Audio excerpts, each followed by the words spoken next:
4,300억 원을 뜯긴 순간 삼성전자는 결심했습니다. 이 나라와는 더 이상 함께 갈 수 없다고요. 15년 동안 베트남 GDP의 20%를 혼자서 책임지며 키워온 그 삼성이 말입니다. 겉으로는 여전히 6.5% 성장률을 자랑하지만 그 화려한 숫자 뒤편엔 이미 재앙이 시작됐습니다. 멈춰선 크레인, 어둠에 잠긴 공장들, 그리고 탈출 준비를 마친 컨테이너 박스들이 줄지어 서 있거든요. 형제의 나라라던 베트남이 배신자가 된 건 하루아침의 일이었습니다. 약속했던 세금 혜택을 일방적으로 뒤집고 아무 예고도 없이 공장 전기를 차단했으며 위기의 순간엔 등을 돌렸죠. 믿음은 산산조각 났고 남은 건 차가운 계산뿐입니다. 오늘 풀어볼 이야기는 단순한 경제 분석이 아닙니다. 신뢰를 저버린 파트너가 어떻게 스스로를 무너뜨리는지, 그리고 오만함이 어떻게 한 국가의 미래를 집어삼키는지 보여주는 살아있는 교훈이죠. 호치민과 하노이의 세련된 거리를 걸어보면 묘한 기류가 느껴집니다. 최신 아이폰을 들고 카페에 앉은 젊은이들의 표정엔 개발도상국 특유의 겸손함 따윈 찾아볼 수 없거든요. 대신 그 자리를 채운 건 위험할 정도로 부풀려진 자신감입니다. 베트남 사람들은 자신들의 역사를 이렇게 기억합니다. 몽골 제국을 격퇴했고 프랑스 식민 지배를 끝냈으며 세계 최강 미군까지 물리친 유일무이한 민족이라고요. 자부심을 가질 만한 역사죠. 분명히요. 문제는 20세기 전쟁터의 승리 공식을 21세기 경제전쟁에 그대로 적용하려 든다는 겁니다. 정글에서 게릴라전을 벌이는 것과 반도체 생산 라인을 관리하는 건 완전히 다른 차원의 싸움인데도 말이죠. 이런 국가적 착각 속에서 그들은 진심으로 믿게 됐습니다. 이제 베트남의 시대가 열렸고 한국은 그저 우리가 밟고 올라설 발판일 뿐이라고요. 현지 인터넷 커뮤니티를 들여다보면 이런 댓글들이 넘쳐납니다.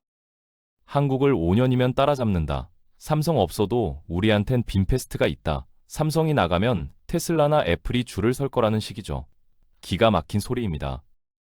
삼성전자가 베트남 GDP의 5분의 1을 차지한다는 팩트는 외면한 채 오히려 자기네가 베풀어줘서 한국 기업이 들어온 거라며 주객이 완전히 뒤바뀐 논리를 펼치고 있거든요. 마치 월세 사는 세입자가 집주인한테 내가 살아주니까 네 집이 유지되는 거야 라고 큰소리치는 꼴입니다. 5년 전 세계가 경제 불황으로 고통받을 때도 베트남은 6%대 성장률을 기록했습니다. 역설적이게도 이게 독이 됐죠. 봐라, 우린 역시 특별하다. 세계가 망해도 우린 계속 성장한다는 착각을 심어준 겁니다. 사실 그 성장은 외부에서 꽂아준 링거로 만든 인공수치였는데도요. 그들은 자신들이 차이나의 후계자가 된 이유가 똑똑하고 부지런해서라고 믿습니다. 미중 무역전쟁이라는 시대적 행운, 그리고 무엇보다 한국을 포함한 전 세계 투자자들이 베트남을 선택해줬다는 사실은 깜빡 잊은 채 말이죠. 로또에 당첨된 사람이 내가 숫자를 예측하는 천재적 능력이 있어서 부자가 됐다고 떠드는 거랑 뭐가 다릅니까? 자본주의 시장은 냉혹합니다. 오만함에는 반드시 값을 치러야 하는 청구서가 따라오거든요. 과연 그들이 그토록 우습게 보는 한국 기업들이 정말로 다 철수한 뒤에도 저 호치민의 화려한 마철루가 불을 밝힐 수 있을까요? 그 착각의 대가를 치를 시간이 다가오고 있습니다. 이제 그들이 쓰고 있는 화려한 가면 한번 벗겨봅시다. 2025년 베트남 경제의 심장부를 열어보면 어떤 모습일까요? 놀랍게도 거기엔 베트남이 없습니다. 텅 비어있죠. 그 자리를 채우고 있는 건 거대한 태극기, 바로 대한민국 기업들이거든요. 팩트를 직시해봅시다. 베트남 정부가 그토록 자랑스러워하는 수출 실적 중 무려 72%가 외국인 투자기업, 즉 FDI에서 나옵니다. 이게 무슨 의미냐면 나라가 스스로 돈을 버는 게 아니라 외국 기업들이 베트남 땅만 빌려서 장사하고 있다는 소리예요. 그 중에서도 압도적 1위가 누굴까요? 바로 삼성전자입니다. 삼성전자 베트남 법인들이 베트남 전체 수출의 약 17.5%에서 20%를 혼자서 책임지고 있거든요. 상상이 되십니까? 한 나라의 경제가 단 하나의 외국 기업 컨디션에 따라 좌지우지됩니다. 삼성이 갤럭시 신제품을 출시하면 베트남 GDP가 올라가고 삼성이 글로벌 불황으로 생산을 줄이면 베트남 경제 성장률이 추락하는 거죠. 이건 독립된 국가 경제가 아니라 냉정하게 말해서 삼성전자 하청 국가라고 불러도 할 말이 없는 수준입니다. 그런데도 그들은 주제넘게 우리가 한국을 추월한다고 떠들어대고 있는 겁니다. 더 뼈아픈 진실은 기술 수준에 있습니다. 베트남은 자신들이 이제 반도체도 만들고 첨단 IT 국가가 됐다고 믿지만 완벽한 착각이죠. 지난 10년 넘게 삼성과 LG가 그렇게 기회를 줬음에도 베트남 현지 기업들의 기술력은 처참한 수준입니다. 삼성 스마트폰 하나에 들어가는 부품 중 베트남 토종 기업이 만드는 게 뭐가 있을까요?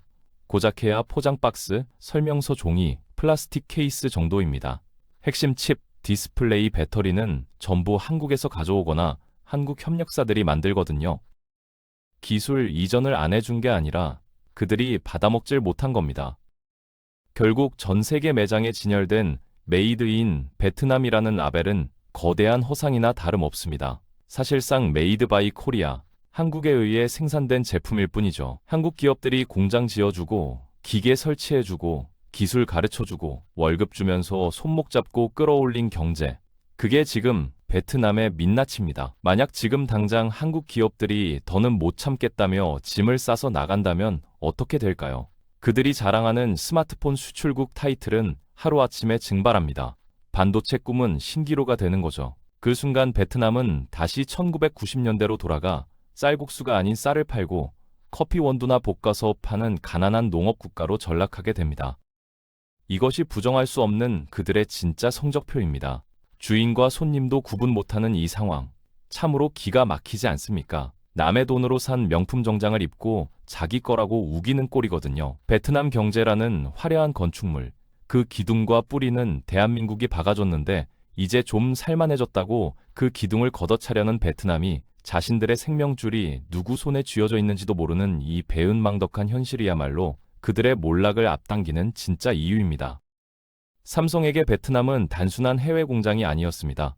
제2의 고향, 어쩌면 한국보다 더 아끼고 소중히 여긴 전략적 요충지였죠. 기업이 이윤을 추구하는 건 당연하지만 지난 15년간 삼성이 베트남에 쏟아부은 건 돈 그 이상의 진심이었거든요. 흔히들 인건비 싼 맛에 간 거 아니냐고 생각하지만 천만의 말씀입니다. 그렇다면 하노이에 지은 2억 2천만 달러짜리 대규모 R&D 센터는 어떻게 설명할 건가요? 동남아시아 최대 규모입니다. 단순히 나사 조이는 법만 가르친 게 아니라 소프트웨어를 짜고 기술을 개발하는 두뇌까지 이식해 주려 했던 거죠. 물고기 잡는 법을 넘어서 양식장을 짓고 관리하는 노하우까지 전수하려 했던 그야말로 국가 재건 프로젝트에 가까웠습니다. 삼성 공장이 들어선 박린성과 타이 응웬성을 가보셨나요? 불과 10여 년 전만 해도 소가밭을 가는 전형적인 시골 마을이었습니다. 지금은 완전히 달라졌죠. 천지개벽했어요. 수천 대의 삼성 통근버스가 도시의 동맥처럼 흐르고 그 주변으로 식당, 호텔, 쇼핑몰이 들어서며 거대한 신도시가 형성됐거든요. 그 지역 주민들의 지갑을 채워주고 아이들을 학교에 보낸 건 하노이의 공산당 간부들이 아니라 매달 꼬박꼬박 찍히는 삼성의 월급 통장이었습니다. 어디 그뿐이겠습니까? 혼자 가면 빨리 가지만 함께 가면 멀리 간다며 현지 협력사 육성에도 아낌없이 투자했습니다. 기술 지도해주고 품질 관리해주고 어떻게든 베트남 토종 기업들을 글로벌 수준으로 끌어올리려 애썼죠. 이건 단순한 비즈니스 파트너를 넘어선 거의 부모의 심정으로 챙긴 겁니다. 전 세계 어느 기업이 남의 나라에 와서 GDP의 20%를 책임져 줍니까? 이건 국가 대 국가로 맺은 동맹보다 더 끈끈한 경제적 혈맹이었습니다. 삼성은 베트남을 믿었고 베트남의 미래에 자신들의 운명을 걸었어요. 하지만 슬프게도 이 뜨거웠던 사랑은 철저한 짝사랑이었습니다. 삼성은 모든 것을 내어줬지만 돌아온 건 고마움이 아니라 차가운 계산기와 비수 꽂힌 뒤통수뿐이었거든요. 호의가 계속되니 그게 권리인 줄 알았던 걸까요? 우리가 쏟아부은 그 진심이 어떻게 처참하게 짓밟혔는지 이제 그 잔인한 배신의 기록을 낱낱이 파헤쳐 봅시다. 삼성은 모든 것을 내어줬습니다. 하지만 돌아온 건 감사장이 아니라 믿음을 산산조각 낸 세 가지 결정적 배신이었죠. 베트남이라는 국가가 신뢰라는 가치를 어떻게 휴지 조각처럼 구겨버렸는지 그 충격적인 사건들을 하나씩 까발려 보겠습니다. 첫 번째는 돈 문제입니다. 2024년 1월 베트남은 삼성전자의 뒤통수를 세게 내리쳤습니다. 이름하여 글로벌 최저한세 기습 적용 사건이죠. 원래 삼성전자가 베트남에 들어갈 때 약속받은 게 뭡니까? 우리나라에 공장 지어주면 세금 5%만 내면 된다는 파격적인 인센티브였거든요. 그 약속 하나 믿고 수십조 원을 쏟아부었는데 갑자기 2024년부터 국제 룰이 바뀌었으니 이제 15% 내라며 말을 바꾼 겁니다. 물론 국제 협약이라 어쩔 수 없다는 핑계를 댔습니다만 진짜 문제는 그 태도예요. 한국 정부와 기업이 수차례 우려를 표했고 베트남 정부도 처음엔 현금 지원 등으로 보전해주겠다고 달랬습니다. 그런데 막상 뚜껑을 열어보니 어땠나요? 보상은 온데간데 없고 삼성전자 주머니에서 무려 약 4,300억 원, 약 3억 1,550만 달러를 날름 걷어갔습니다. 주는 건 없고 뺏는 것만 빠른 나라. 이게 바로 2024년 베트남의 실체였죠. 기업 입장에서는 명백한 국가적 사기나 다름없습니다. 두 번째 배신은 더 황당합니다. 기본조차 안 지켰거든요. 바로 2023년 여름 전 세계를 경악하게 만든 예고 없는 대규모 정전 사태입니다. 섭씨 38도에서 40도를 넘나드는 폭염이 닥치자 베트남 전력청은 삼성전자와 폭스콘 공장이 있는 박린산업단지의 전기를 예고도 없이 끊어버렸습니다. 반도체와 스마트폰 공장은 1분만 전기가 끊겨도 수백억 원의 불량품이 쏟아지는 초정밀 시설이거든요. 그런데 전기가 부족하니 공장 멈춰라라고 통보도 아닌 명령을 내렸습니다. 심지어 2025년 현재까지도 베트남의 전력 수요는 공급보다 10% 이상 늘어났는데 인프라 투자는 여전히 제자리 걸음입니다. 세계의 공장이 되겠다는 나라가 콘센트에 꽂을 전기가 없어서 글로벌 기업들에게 주 3일만 일하라거나 비상 발전기를 돌리라고 합니다. 이건 배신을 넘어선 직무유기이자 투자 사기죠. 세 번째 배신, 결국 의리마저 버렸습니다. 트럼프 2기 시대가 열리며 미국이 베트남산 제품에 최대 46%의 관세 폭탄을 예고했습니다. 상식적인 동맹국이라면 이럴 때 기업을 보호하기 위해 외교력을 총동원해야 하는데 베트남은 무능했습니다. 오히려 미국의 눈치를 보며 한국 기업을 방패막이로 삼으려 했죠. 결국 삼성은 깨달았습니다. 이 나라는 리스크다. 2025년 삼성은 조용히 하지만 확실하게 복수를 시작했습니다. 스마트폰 생산의 핵심 축을 베트남에서 인도로 옮기기 시작한 거예요. 베트남이 차지했던 물량 1억 대 이상을 인도로 빼겠다는 대탈출 작전입니다. 베트남은 뒤늦게 가지 마라, 대화하자며 매달리고 있지만 이미 버스는 떠났습니다. 세금 약속을 어기고 기본적인 전기 제공을 무시하고 관세 위기 때 지켜주지 않는 나라. 이런 파트너에게 계속 돈을 쏟아붓는 건 투자가 아니라 자선 사업이죠. 삼성이 짐을 싸는 건 너무나도 당연한 이성적 판단이자 오만한 베트남에게 날리는 가장 통쾌한 한방입니다. 자, 집주인이 월세를 너무 올려서 혹은 집에 전기가 안 들어와서 세입자가 나 이사 가겠다고 합니다. 그러면 정상적인 집주인은 어떻게 하나요? 아이고, 제가 잘못했습니다. 뭘 고쳐드리면 될까요? 하고 잡는 게 상식이죠. 그런데 지금 베트남의 반응은 어떻습니까? 나가 너 말고 들어올 사람 줄 섰어. 그리고 나갈 때 청소비 내놓고 적반하장도 유분수지 딱 이겁니다. 삼성전자가 생산 거점을 인도로 옮긴다는 소식이 전해지자 베트남 현지 여론과 SNS는 반성이나 우려 대신 조롱과 비난으로 도배됐습니다. 잘 가라. 아쉬울 것 없다. 한국 기업들은 와서 환경만 파괴하고 우리 노동력을 싼값에 착취했을 뿐이다라며 피해자 코스프레를 시전하거든요. 자신들이 전기를 못 줘서 공장이 멈춘 건 쏙 빼놓고 한국 기업이 의리가 없어서 떠나는 나쁜 놈들이라고 프레임을 짭니다. 물에 빠진 사람 구해줬더니 보따리 내놓으라고 멱살 잡는 격이죠. 더 기가 차고 분노가 치미는 건 그들의 비틀린 열등감이 만들어낸 억지 주장들입니다. 최근 베트남 커뮤니티에서 한국인을 향해 가장 많이 쓰는 조롱 섞인 표현이 뭔지 아십니까? 바로 백인 흉내내는 인종차별주의자입니다. 그들은 말합니다. 한국인은 같은 아시아인 주제에 백인 우월주의에 빠져서 베트남을 무시한다, 주제 파악 못하고 선진국 행세를 한다며 조직적인 혐한 여론을 형성하고 있어요.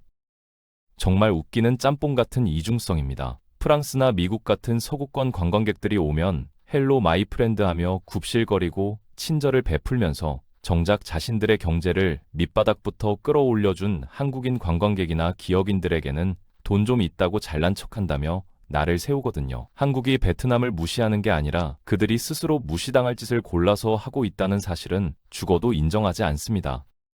그들이 이렇게 큰소리치는 믿는 구석이 도대체 뭘까요? 고작해야 빈페스트 같은 자국 기업입니다. 삼성 없어도 우리에겐 빈페스트가 있다고 정신승리를 합니다.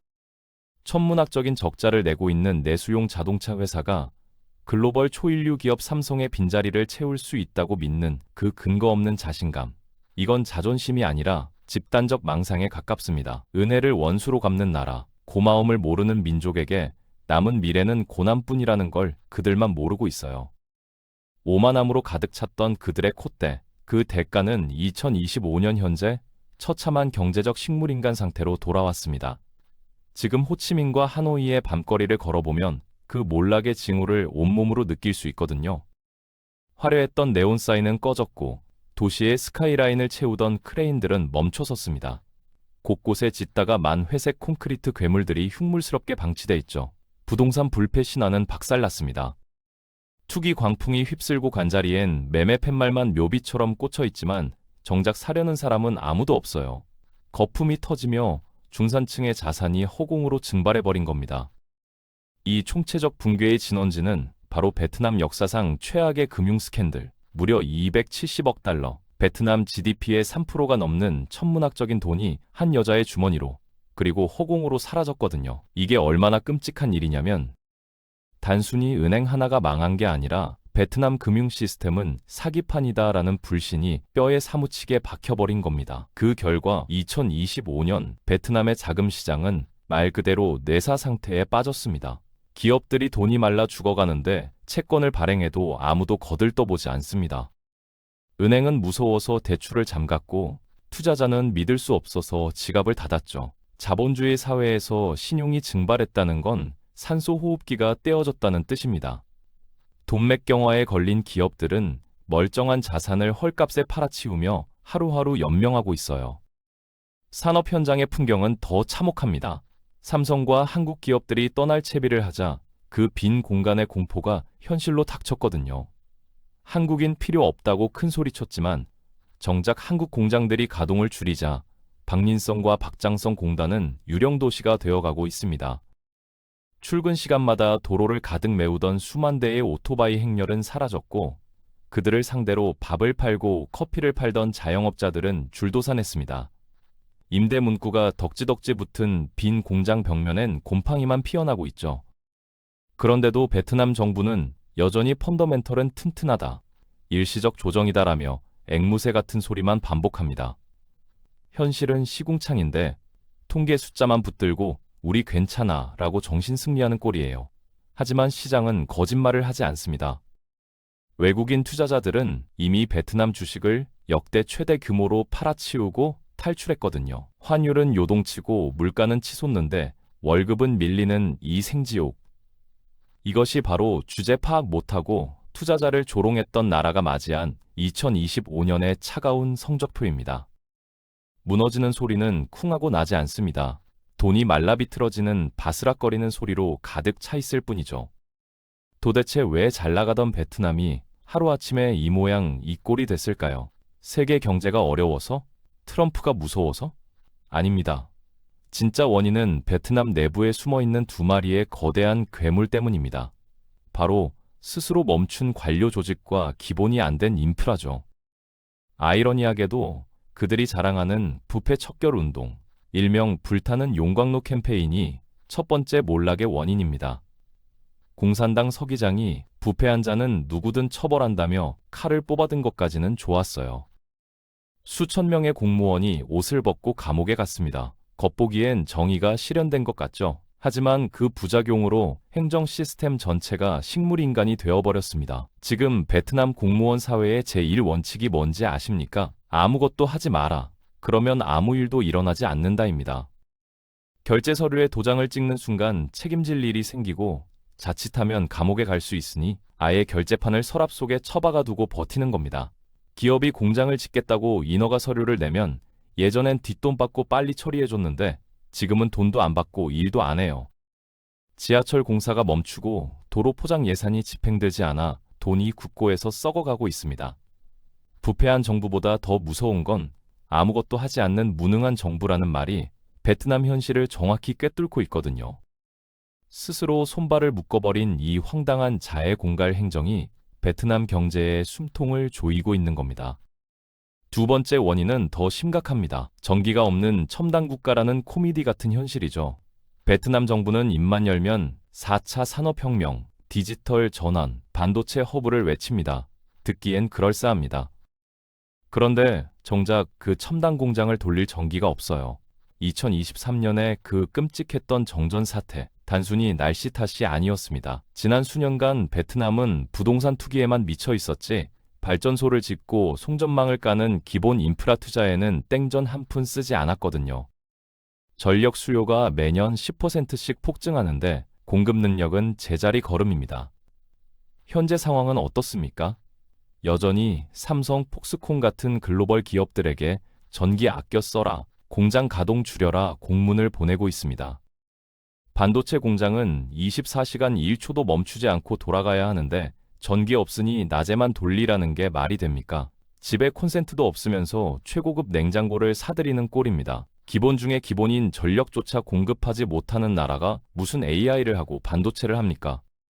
전기가 끊기는 순간 그들의 넥스트 차이나 꿈도 함께 꺼진 겁니다. 인프라 없는 성장은 사상누각이라는 걸 베트남은 처절하게 증명하고 있어요. 내부의 적이 베트남의 손발을 묶었다면 베트남의 심장을 멈추게 한 결정타는 따로 있습니다. 바로 예측 불가능한 고무줄 법치와 글로벌 신뢰의 파산이죠. 이 두 가지는 돈으로도 해결할 수 없는 국가 시스템의 사망 선고나 다름없습니다. 셋째, 베트남엔 법이 없습니다. 오직 당만 있을 뿐이죠. 자본주의 시장에서 투자자가 제일 싫어하는 게 뭔지 아십니까? 악재가 아닙니다. 바로 불확실성이에요. 그런데 베트남은 이 불확실성의 끝판왕이거든요. 어제는 합법이었던 세금 혜택이 당의 지침 하나로 오늘은 불법이 됩니다. 글로벌 최저한세 적용 과정에서 보여준 태도가 딱 그랬습니다. 국제법이니까 어쩔 수 없다고요? 천만에요.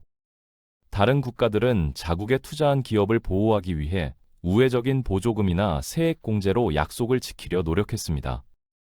하지만 베트남은 옳다구나 하고 기업의 돈을 뜯어가는 데만 혈안이 됐죠. 축구 경기 도중에 심판 마음대로 골대를 옮기고 룰을 바꿔버리는데 어떤 선수가 그 경기장에서 뛰고 싶겠습니까?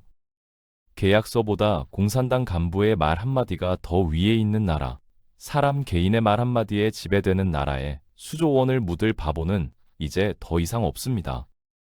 마지막 넷째, 이것이야말로 베트남 몰락의 진짜 이유이자 되돌릴 수 없는 치명상입니다. 바로 국가 신뢰의 파산이죠. 돈은 잃으면 다시 벌면 됩니다. 공장은 무너지면 다시 지으면 돼요. 하지만 한번 바닥에 떨어진 신뢰는 주워 담을 수 없습니다. 삼성전자가 인도로 생산 거점을 옮기는 것, 이게 단순히 인건비가 싸서 가는 걸로 보이십니까? 아닙니다. 이건 전 세계 투자자들에게 보내는 거대한 경고 신호예요. 우리가 15년을 쏟아부어 봤는데 이 나라는 믿을 곳이 못 된다. 너희도 들어가지 마라. 글로벌 1위 기업 삼성이 내린 이 무언의 판결은 핵폭탄급 파괴력을 가집니다. 실제로 인텔도 베트남 투자를 보류했고 LG 디스플레이도 추가 투자를 망설이고 있거든요. 글로벌 큰손들 사이에서 베트남은 이제 기회의 땅이 아니라 약속을 헌신짝처럼 버리는 배신의 땅으로 낙인 찍혔습니다. 신용 불량자가 은행에서 대출을 못 받듯이 신뢰를 잃은 국가는 글로벌 자본시장에서 퇴출당합니다.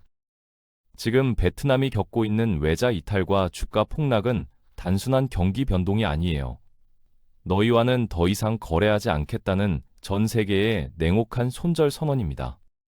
가장 든든했던 파트너 삼성의 등에 칼을 꽂은 순간 베트남은 자신의 미래라는 심장에 스스로 칼을 꽂은 것입니다. 이제 그들에게 남은 건 고립된 채 서서히 말라가는 시간뿐이죠. 결국 베트남의 2025년은 자업자득이라는 네 글자로 요약됩니다.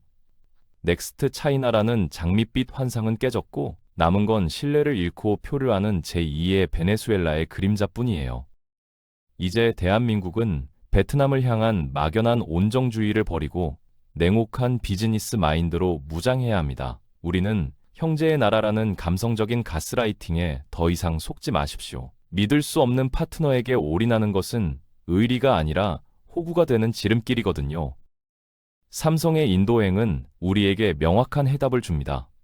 바로 감정적 손절이 아닌 전략적 거리두기입니다.